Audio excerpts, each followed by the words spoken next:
They said her shadow no longer followed her. At first, people thought it was just the streetlight, maybe too bright, maybe at a strange angle.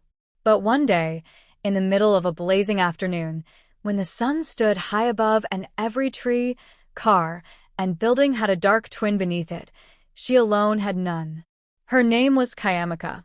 Before we begin, my friend, if you're new here, don't forget to like, subscribe, comment, and share this story, because what you're about to hear isn't just another tale. It's a warning. A story of desire, of greed, and of how a single choice can silence even your shadow. Kayamika was 28, confident, beautiful, and successful by most standards. She worked as an office manager in a well-known construction firm in Benin City.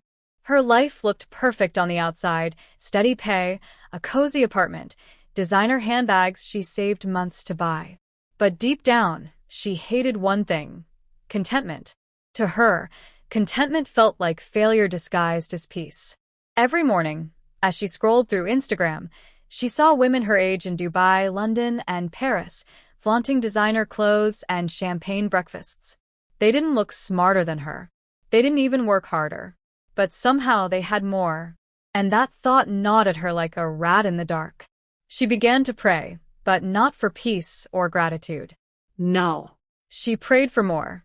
God, I'm doing everything right, she whispered one night, staring at the city lights through her window. I work, I pay my tithe, I try to help others, so why do I still feel small?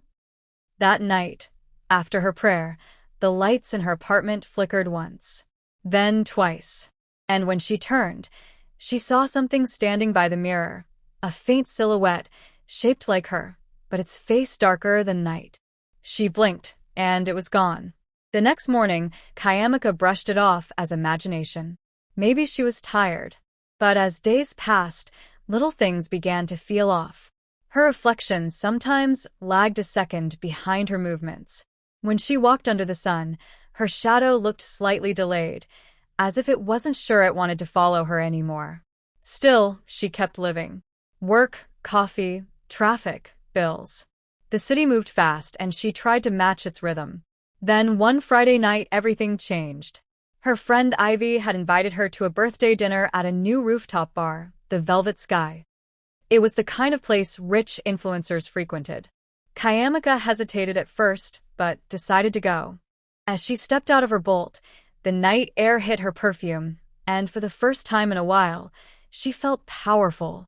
The rooftop glowed with gold lights and soft Afro-soul music. She laughed, drank, and smiled, but inside, envy still whispered, "You deserve more." Around midnight, a tall man in a dark suit approached her table. His smile was charming but cold. "You don't belong here," he said softly. "Excuse me," she frowned. He leaned in. "You belong somewhere higher. Somewhere they'll write about you." Something in his tone chilled her.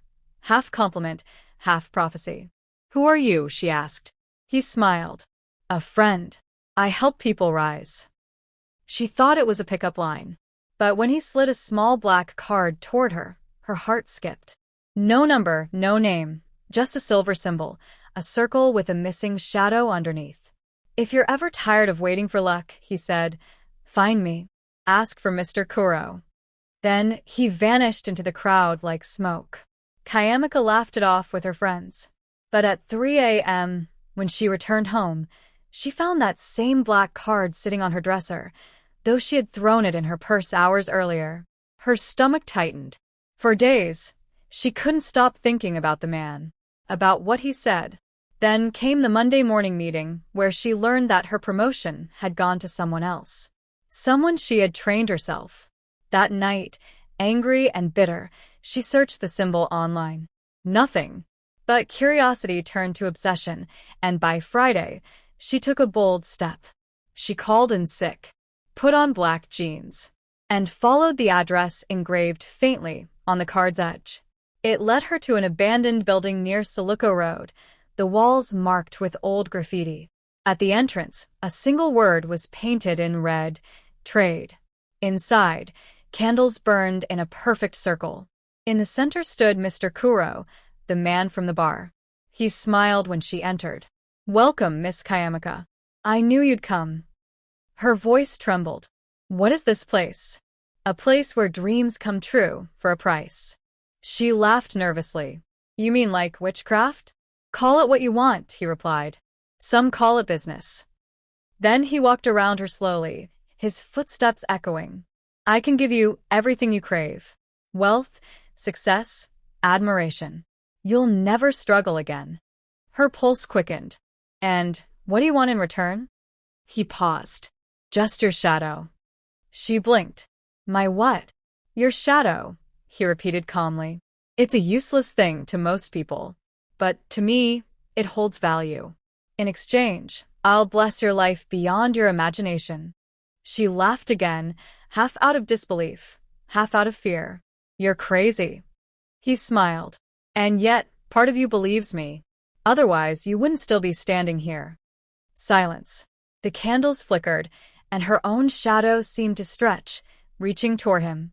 Then she heard herself whisper, If I agree, how do we do it? He took out a silver mirror. Step in front of this. Say your full name. Then say, I trade my shadow for success. Her heart hammered. That's it. He nodded. For a moment, she hesitated. Every rational thought screamed run. But greed whispered louder. So she stepped in front of the mirror. Kayamiko Amorji, she said, voice shaking. I trade my shadow for success. The mirror shimmered like water. A chill crawled up her skin. And when she blinked, her reflection was gone. The room went dark. When the candles relit themselves, Mr. Kuro was gone. She looked down. The floor was empty. Her shadow was gone too. At first, she felt nothing, just a strange lightness, as if something had been lifted off her soul. But within days, things began to happen. Money came. Contracts poured in. Her side business went viral overnight. People she barely knew started praising her. For the first time, she felt seen. But with every blessing came something darker. Mirrors no longer reflected her clearly. Her face looked blurry, hollow-eyed. Children avoided her on the street. Dogs growled when she passed. And sometimes at night, she heard a whisper in her room. You gave it to me. Don't forget. Weeks turned to months. She bought a car, then a new apartment. She partied, traveled, smiled for cameras.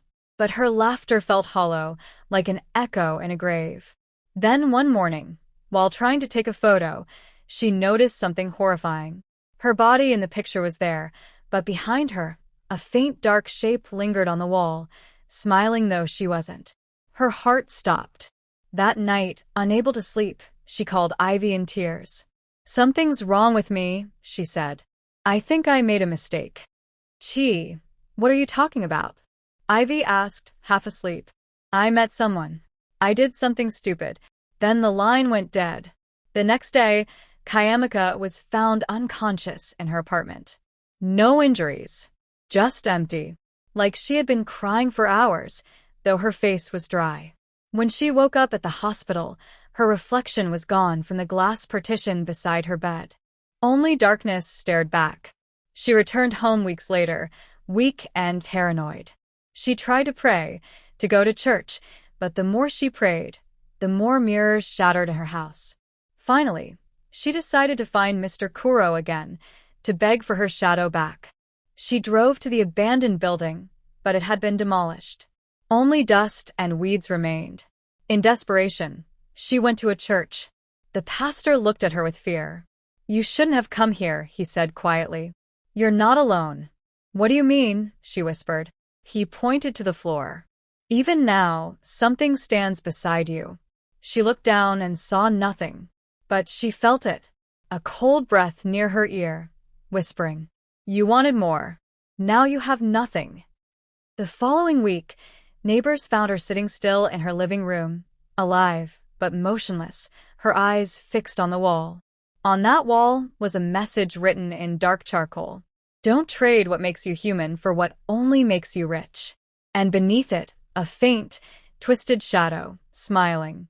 If you're still listening, remember, not every deal that glitters is gold. Some success stories begin with light and end without a shadow. So, my friend, be content, be wise, and never let greed whisper louder than your peace. And please, like, comment, share, and subscribe if you want more stories like this. Until next time, keep your shadow close.